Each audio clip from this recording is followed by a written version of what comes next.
NYC native, recording artist, worshiper extraordinaire, and maverick, Naomi Rains. Welcome to the show, Naomi. What's up? I'm so glad to be here. Thank you for having me. We are so excited to have you. You have no idea. When I saw this on the calendar, I was like, the Naomi Rains. Stop. No lie. NYC native on top of that. Come on top on. of all the worship extraordinaire. NYC, right. that's Queen, That's it. stand up. See, Queen, finally. Our last person we did was repping Brooklyn, and I'm from, I was repping Queens, so now we got Queens in the building. There we Come go. on.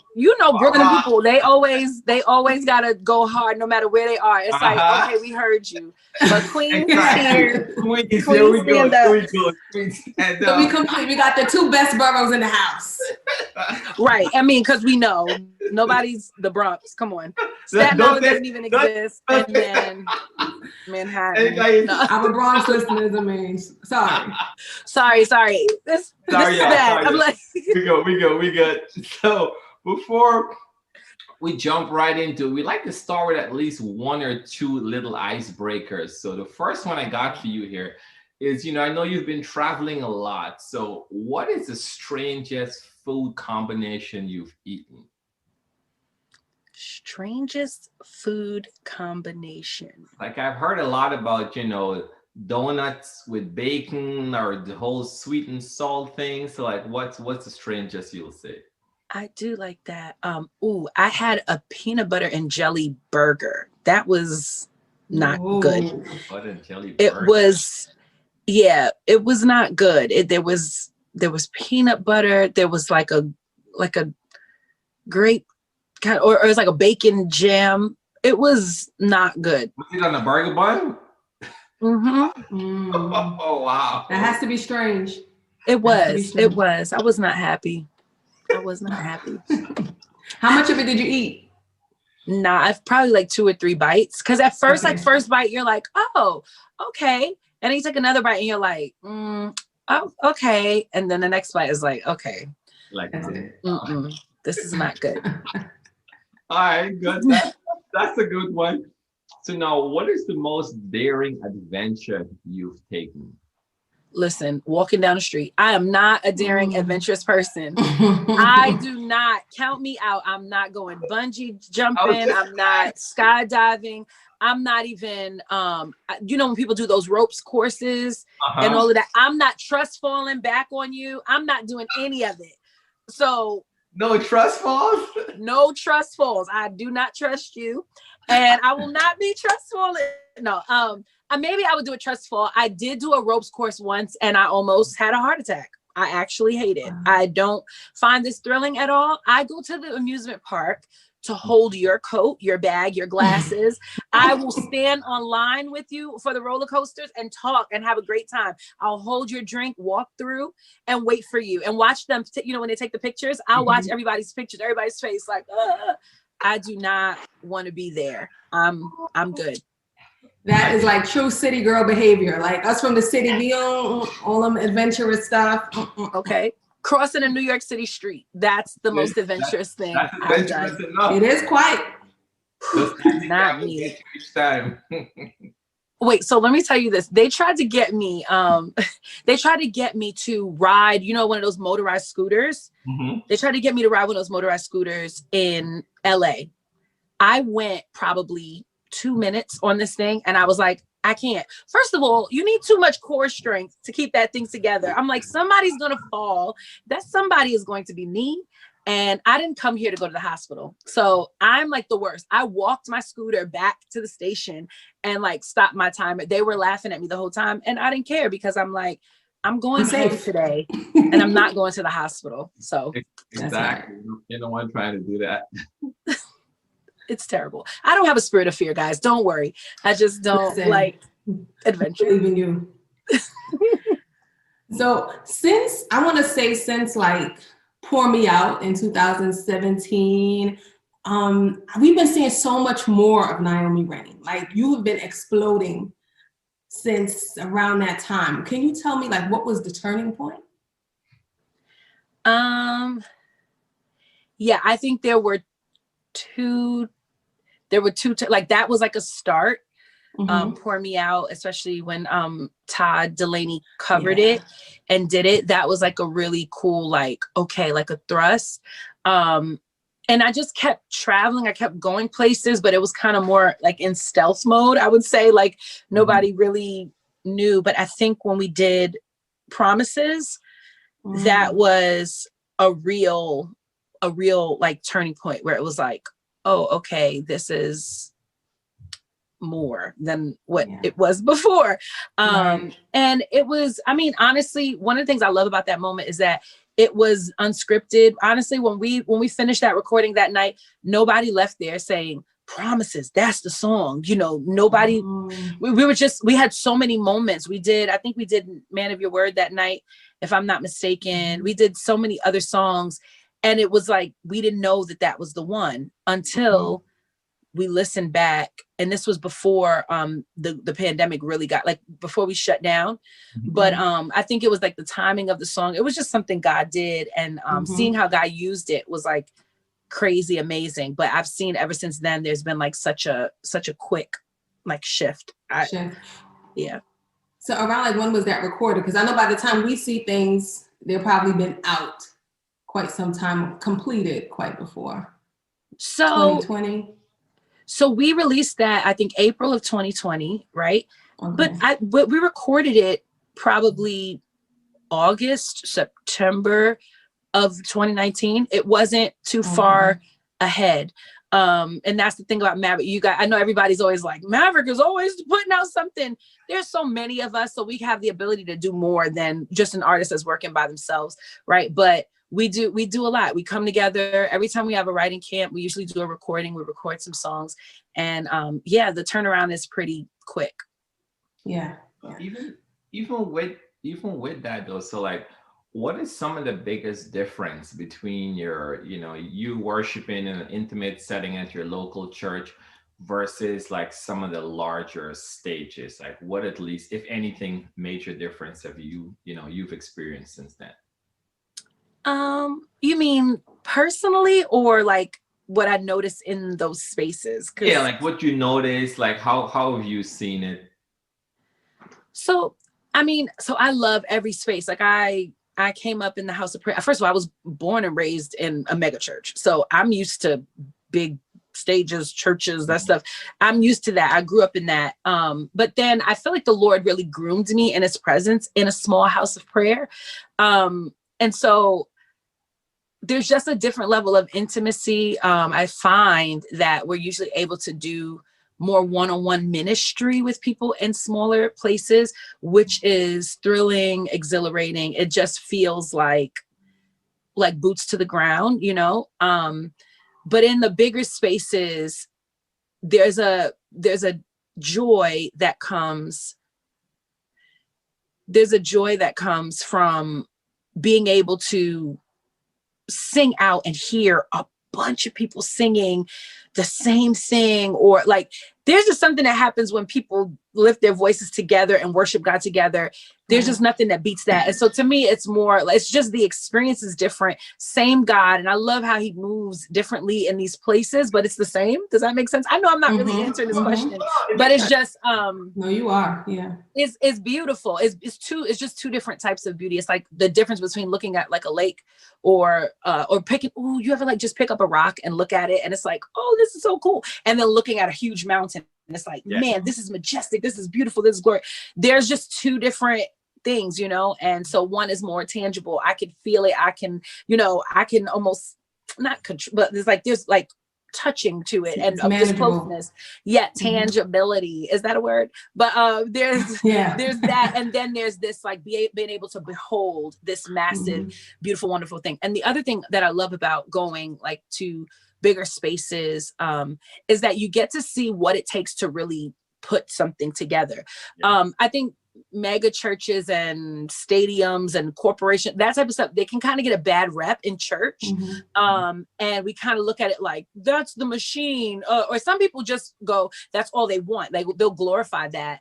But what I love about it is that in order to do something on that level, it takes a level of cooperation, it takes a level of teamwork, it takes submission, it takes people coming and saying, this is what we're all doing together. And that's one of the things I learned from being a part of Maverick, as opposed to being like an artist by myself. And it's funny, when you asked me that question, I thought you were going to ask me what's the difference between like my own music by myself and the music with Mav. And to me, it actually is the same. That was actually one of the questions. So you're kind of front loading it right now. So go ahead.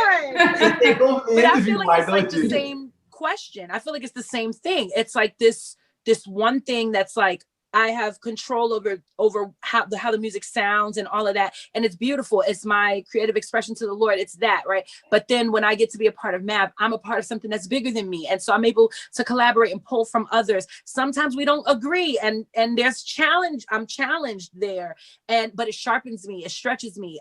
And when I'm not 100%, I don't have to do everything. I can lean and rely on my brother and my sister. And when I'm 100% and I'm like, yeah, like we get to celebrate and enjoy and have fun together. Like, it's beautiful. Both are beautiful. Both are wonderful. And yeah, sorry, I answered the question before you asked. Wow, I love that. Amazing. You just like knocked it out right there. I love it. And it made me think about how grateful I am for Maverick. And that because coming from like a small church all my life, and then seeing the small, it appears, yes, it's a big sound, right? So when you guys do worship, it's a big sound, but when you guys do the videos, you get to see a small group of people enjoying worship together. Yeah. But that small group is creating a huge sound. Yeah. Yeah. And you get to do exactly what you said. Behold the glory of the Lord in that place. And it's so powerful. It's so great to be a part of. I know, being from New York, one of the things that I learned when I was really young, I went to the Apollo. I don't know if y'all remember watching Showtime at the Apollo. Yeah. Mm-hmm. And when you look at it on camera, it's so big. It's like, oh, this is majestic. This is dope. And then you go to the Apollo and the stage is like this small, and you realize that most of that was like camera angles, and the experience that you had at home, you're like, I don't know if I'm going to have that same experience. But then the show starts and you're like, woo, woo, cheering or booing whoever you wanted to. I didn't really do the booing. I just watched other people boo, like, I couldn't do it. Cringe.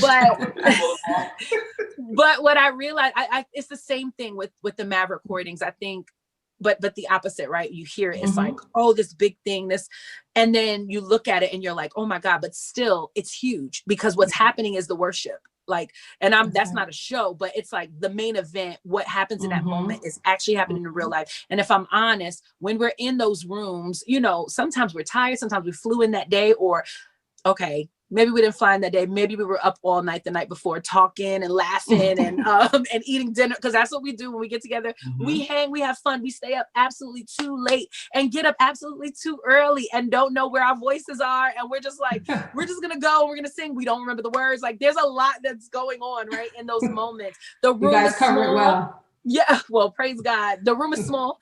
There's a lot of people in the room. The room is hot. There's like a lot of reasons to be like, oh man, this is not comfortable. But there's something that happens when the music starts and when those lyrics start to go forth and those voices start to go forth. That's like, man, God is here, So I'm grateful. I'm super grateful to be a part of it. Like, and we feel it. We feel it too. Like, we feel that shift. We feel everything.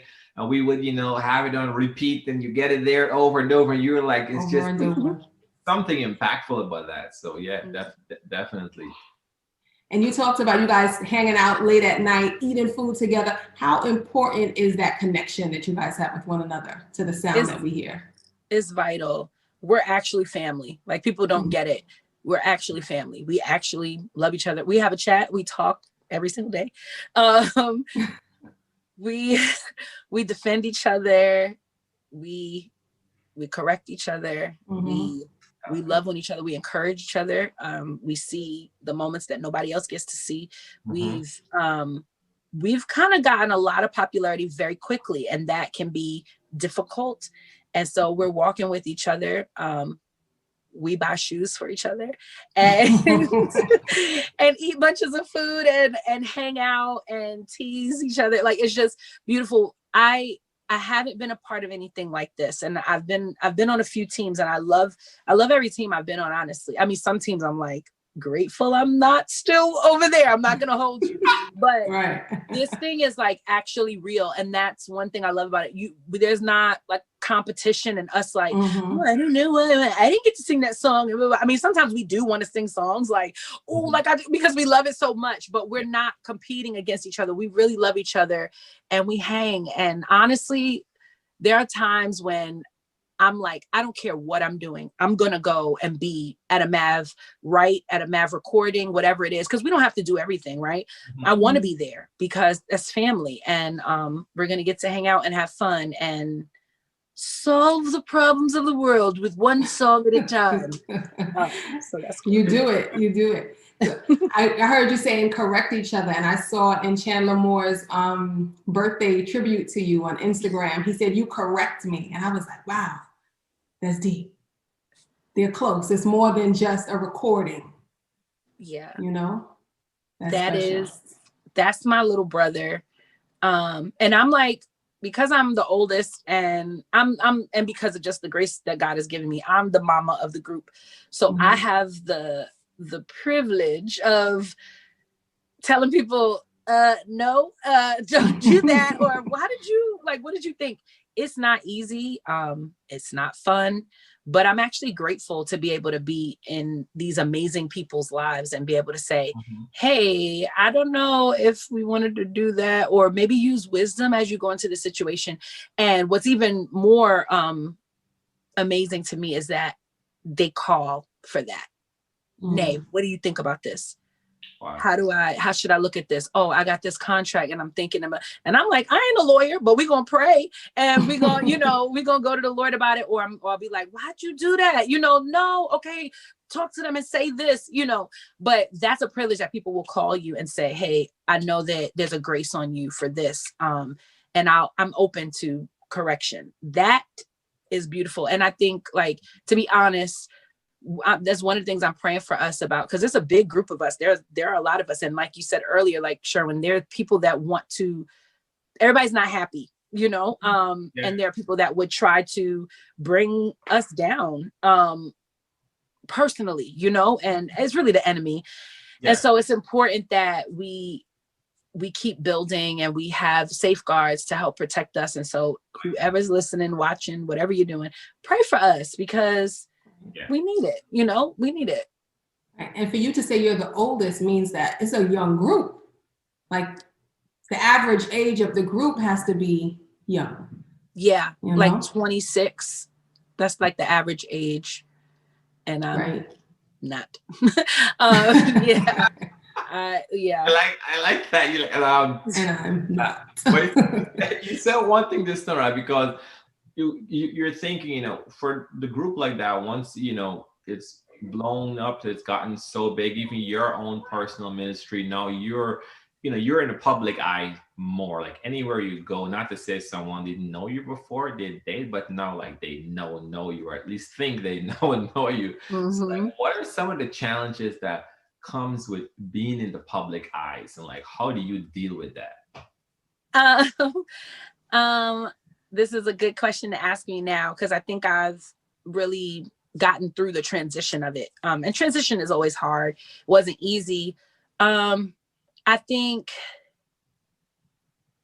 for me, it was the pressure that I felt out of nowhere. Nobody said anything or didn't. It wasn't like anybody was like, Naomi, you have now this pressure we're putting on you. It wasn't that. It was just all of a sudden I was like aware that I'm like, more people are knowing me than those that knew me before.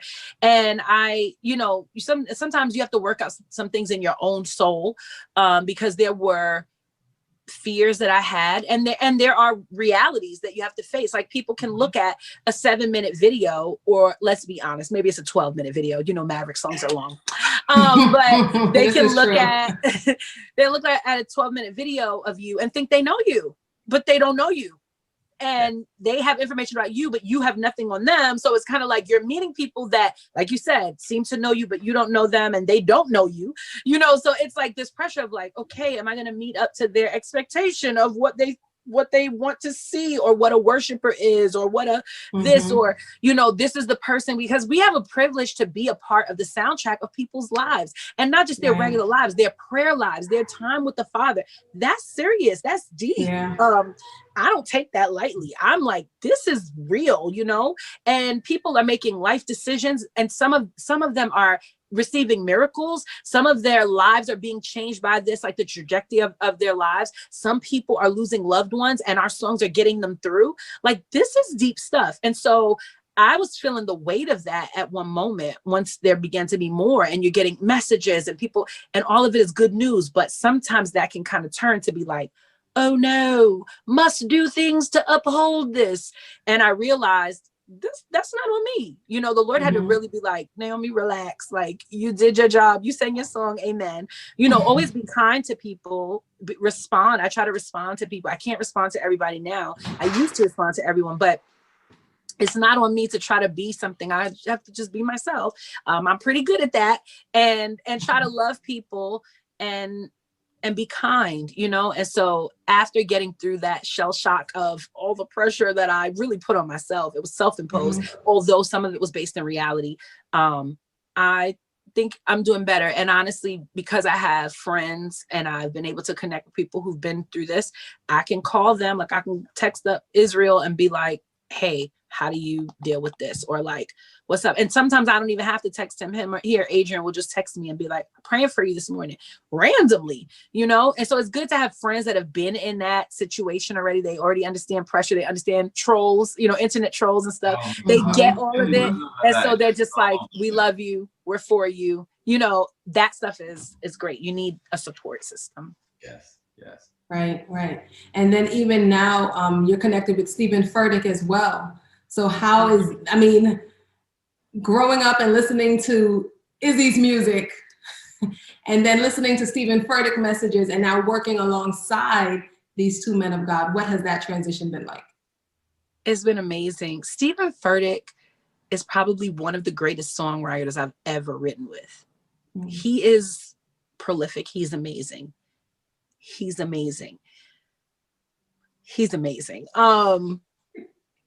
I tell him, like, I think we brought something out of you this time. Old Church Basement, this album is it is amazing. It's amazing. I think it's one of the best things we've ever done, because it brings who he is, who Chris Brown is, Tiffany, all of the writers, right? And us, and because we wrote as well. And then who we are, just, you know, it's just and it's amazing to work with somebody of Pastor Steven's caliber. There's something I learned, like, just being around him. He's a real good leader. He really understands people, and he knows how to carry himself in a room. I won't even go all the way in, because I can't put my finger on it completely. But when you're with him, you feel significant and you feel important. And it's not because you're just in his presence. That's not what it is. It's like he has a way of asking you questions, talking to you in a way that makes you feel like, oh, I found value in something that I'm doing. To me, that's a gift. I think that's how people feel when they talk to somebody like Oprah or, you know, really a lot of pastors have that, right? They have that gift to, like, help you feel them. And interviewers, y'all, like, I feel like, man, I'm special right now. Like, but he has that thing, you know, and he asks you questions, and he says things in a room where it's like, and he disarms you, because you almost want to be like, it's Steven Furtick, you know, and be like nervous. And it's like, oh, I'm Steven Furtick. You know, and it's like, but you're Naomi Rain. You're Steven Furtick. I know, I didn't grasp that. I mean, I've been knowing I'm Naomi Rain for my whole life, but it's still a little different the way y'all see me than the way I see me. Because I'm loving the extra voices and the animation. I'm loving it. This is the side I haven't seen as much, so I'm taking on. I'm loving this. We keep this under wraps, you know. I'm a little animated. I like it. It's just a little bit of drama in my life. You know. I love it. It's good. It makes for great Insta stories. Your Insta stories are great. They keep me entertained. I'm like, yes, girl, me too.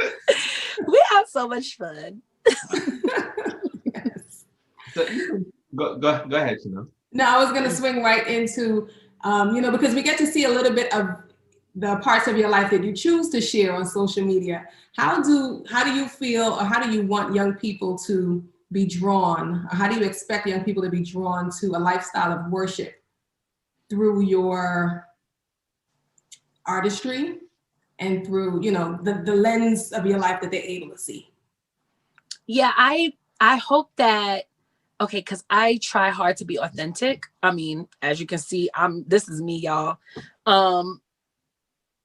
It is what it is, and you get what you get. I think that's one of the major things in worship. We have to actually be real with the Lord.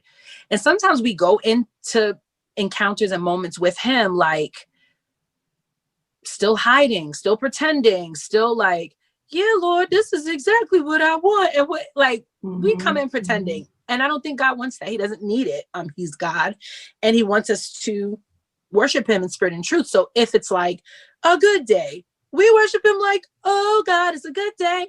If it's a bad day, it's like, man, God, it's a bad day. And we worship from that place. A broken and a contrite spirit, like that's what he desires. That's what he wants. And he's not going to like snuff out a smoldering wick. That's not who God is. He loves us and he wants us. And so I'm praying that as I worship authentically, that people would feel that and go, oh, that's it. Just be myself. Just talk to the Lord. Just talk to Jesus, just start talking. Yes, you don't need the these and thous. You don't need to do like this with your hands. You don't need to get on your knees. You don't have to do that. And there are stages to it, but I'm praying that young people will go, okay, maybe it wasn't about the form or the fashion or, how the rules so much. And I'm not talking about holiness. I'm just talking about like what it takes to get to God. It's just Jesus, And so we worship through that lens, and I'm praying that they'll hear that and they'll feel that and they'll be like, all right, I want a relationship with God. Maybe he's not requiring all the things that I thought I couldn't do. He's just requiring me. And over time, he'll wash me clean. He'll mold me. He'll produce the fruit and bear fruit in me, the fruit of the spirit, that I would become loving, patient, kind, faithful, and have self-control. I think sometimes we try to jump to the end of a thing. And if we let God just plant seeds in us and let that fruit grow, we see that he's really done this work. So I don't want anybody to hear that and be like, okay, great is your faithfulness toward me. Okay, God, I'm going to be somebody who knows that your faithfulness is no, like live, let God show you and respond, take the music, let it be something that just blesses you. I feel like, I really feel like we need more just authentic encounters with the Lord, not what we make up. We make up so much. We make up so much, and faith without works is dead, right? Like there's things that you have to do. Like you have to actually get in the game. Come on, y'all. Like let's do something. But we just start to put on so much. And so if you're going to put on anything, put on love, and love folks, and try to ask the Lord questions, about, man, how can I love people better? And how can I love you more, Lord?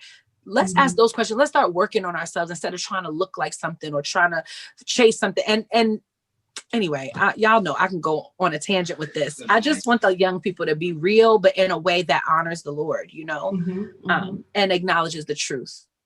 Yeah. I love that, not to try to look like something that I noticed about you and Mav. You guys in your worship sets, you guys are dressed down. Like y'all are chill. And I think that sends a message in and of itself. The first time I saw it, when we think of lifting hands and in an explosive worship session, in general terms, growing up in church, everybody's all decked out. They, when you're laying prostrate, your heels are on still and all of that good stuff. But y'all in jeans and t-shirts and worshiping deeply. It's not a game worship. Right. So even what we see on screen translates that same message. Come as you are. Because let me say this. Think about it. Every culture has a wardrobe, right? There's only one God, though. There's not an American God and a white God and a black God or a Chinese God or a Indian God. So in India, he's one way, you know, or that God wants you to dress in a sari. And in China, that God wants you to dress in, you know, what does it matter? Like, seriously, as long as you're modest and not, you know, scantily clad and half naked or doing something that's dishonorable or inappropriate, like, what does it matter what you wear? Do you think God is really saying to you, American person that's in jeans, you can't worship me, but a person in Africa who might not have clothes, they can worship? It just doesn't make sense. And even in some of those villages where they don't wear tops, right? They can't worship God.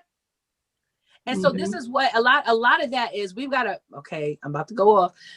We've got to break down a lot of the colonialism that has made its way into our churches and into our Christianity, because we started to dress like a type of people, and a type of people, their culture, their way, became Christianity. And that is not real. That's not accurate. And honestly, I really believe that if we read our Bibles, right? If we actually read our Bibles, we would see that in the epistles, the apostles are writing letters to the churches and helping them to navigate culture, helping them to navigate and be Roman church, be Roman, be the Roman church.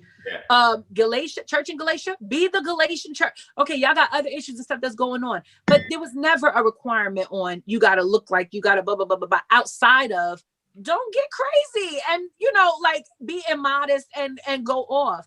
And so anyway, I believe that if we were back in the 20s and 30s, you know, when we see people in the priests in the all black with the white collar, that came from the Puritan time. And that's what they wore. That was actually the common folk clothing, right? But we took that as only the priests can do that. And so now that we elevated that to be something that it was never really meant to be. So anyway, I can go on and on about this. Yeah, and Sherwin, we're gonna get back in just a minute, but I wanna dig in a little deeper there. The song Jubilee, how much of those lyrics can you connect to that topic? Freedom from colonialism. Okay, so Jubilee wrote that with Brian and Katie Torwald, my white brother and sister. Even though I feel like they got a little, anyway, they are amazing. We were just talking a lot of that came out of us talking about what was going on, George Floyd, the whole situation, because it was fresh. And Katie had asked about like Jubilee, like this was the year that everybody was freed. Well, no, we thought at first it was like just a celebration. So we decided to research it and look it up. It was like, no, like this is when slaves were released, debts were forgiven. That's why they were rejoicing. The rejoicing wasn't because it was just time to have a party.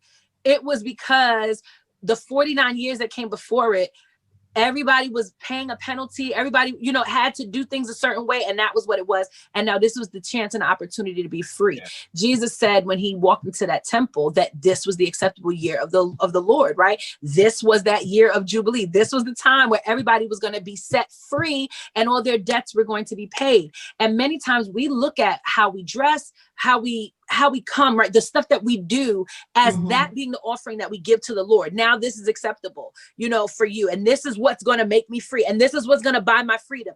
No, none of that stuff is actually what buys our freedom. All of this stuff that we give the Lord should come out of a relationship with him, right? Out of a relationship, whatever we offer, whatever holiness we have, that's our sanctification process. That has nothing to do with salvation and freedom. And the scripture says it's for freedom that we've been made free. And I think that many of us go, I've been free to come back into some type of stronghold and be pleasing people and looking like I have to look like I'm a Christian. What does that look like? I have a nose ring in my nose. Am I not a Christian? Like, these are just things. And you might go, no, you're not. Brandon is tatted up, tattoos all over his arms.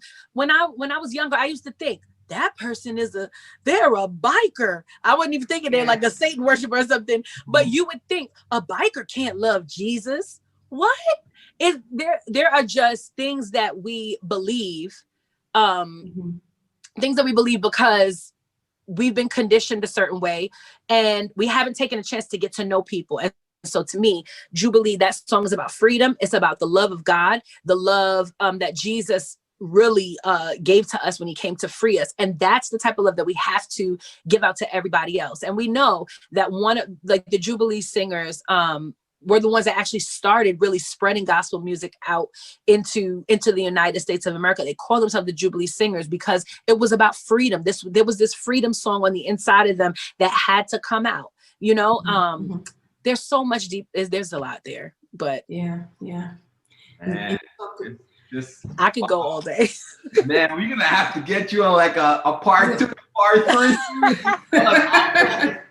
I don't even want to ask. Question. I just want to dropping jewels, dropping gems on us here. Ask me more questions. It's like this ray of sun. I'm so sorry about this sunlight, but I love it.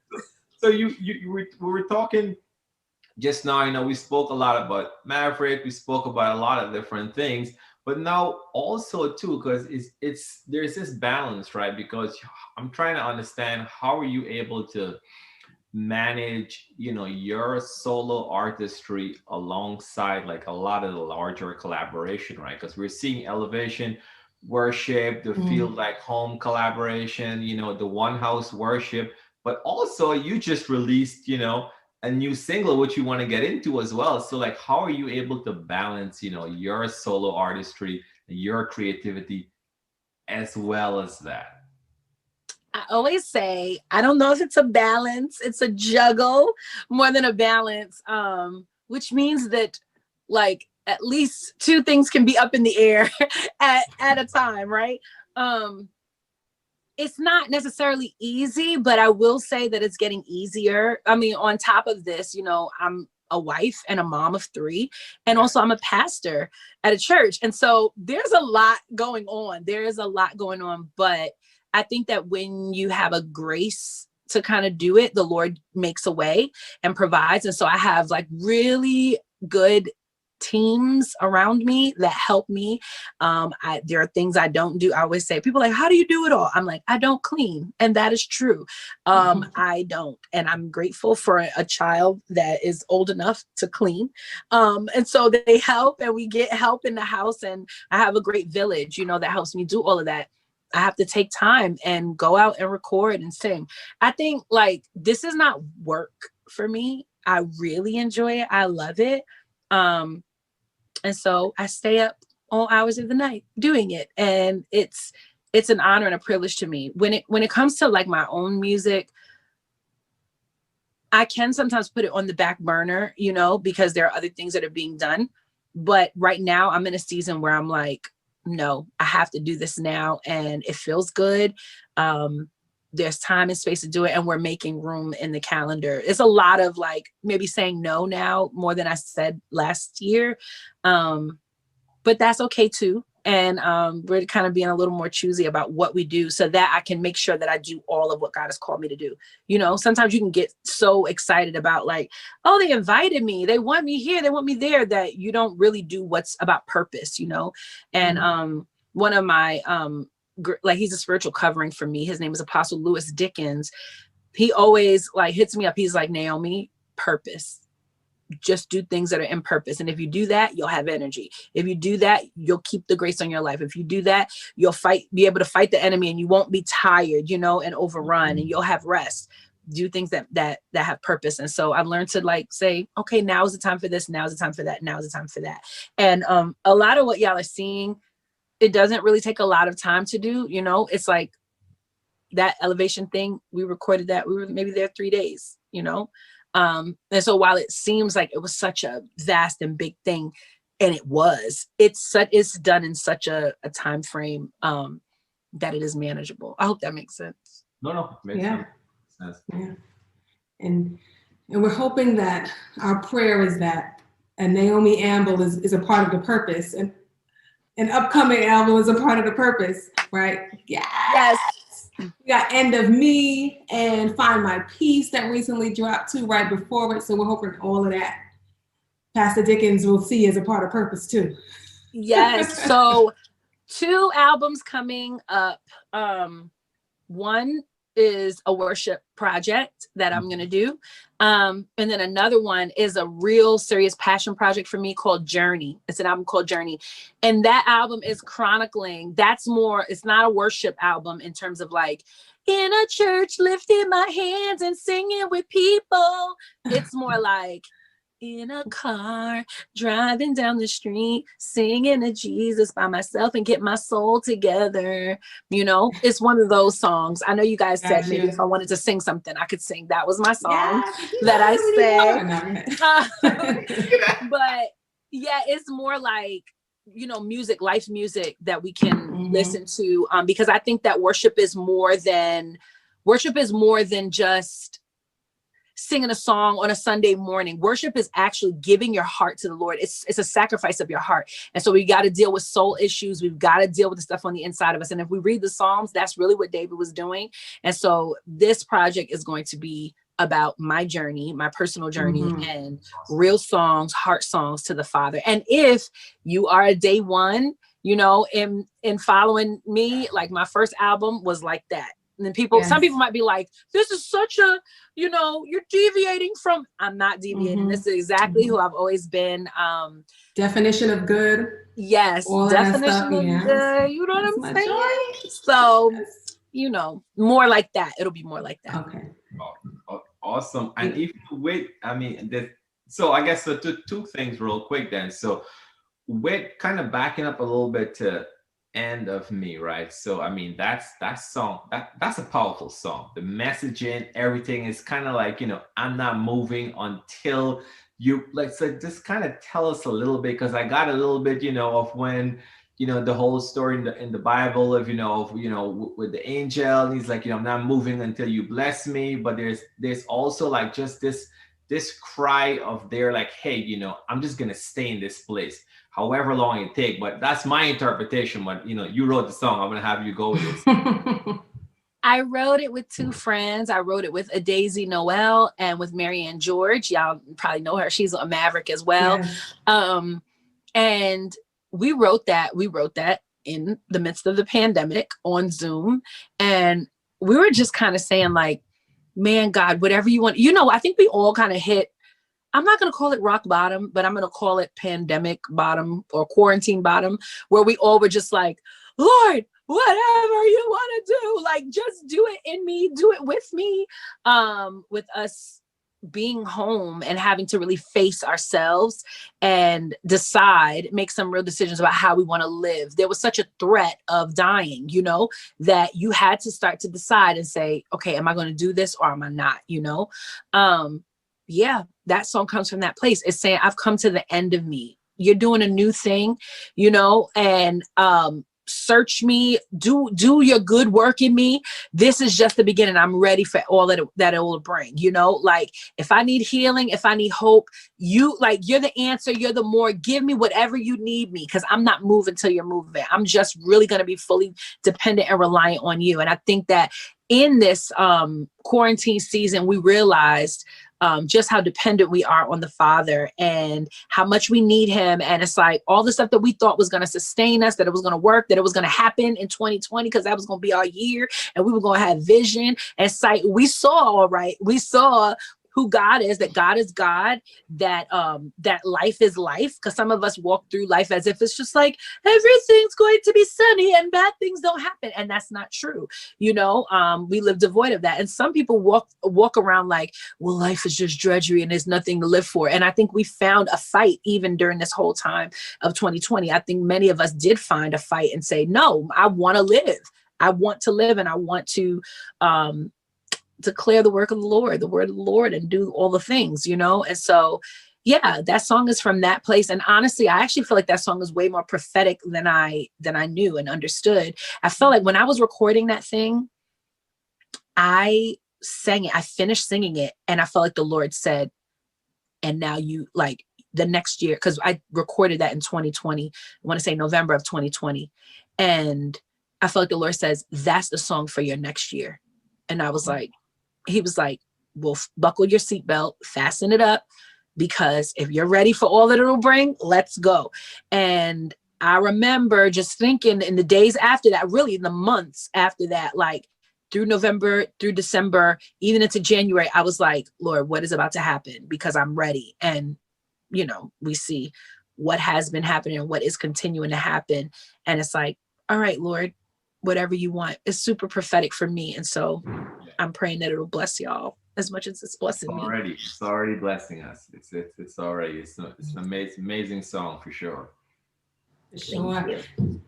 So Naomi, can you give us a little bit? Can you give us a little tune? A little something. Let me see. I probably could sing that one. Now, y'all know I'm about to go look up the words, right? Because I'm the worst at the words. I'm so bad at knowing my own words.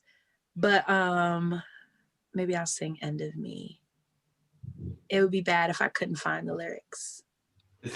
It's all good. It would be so bad.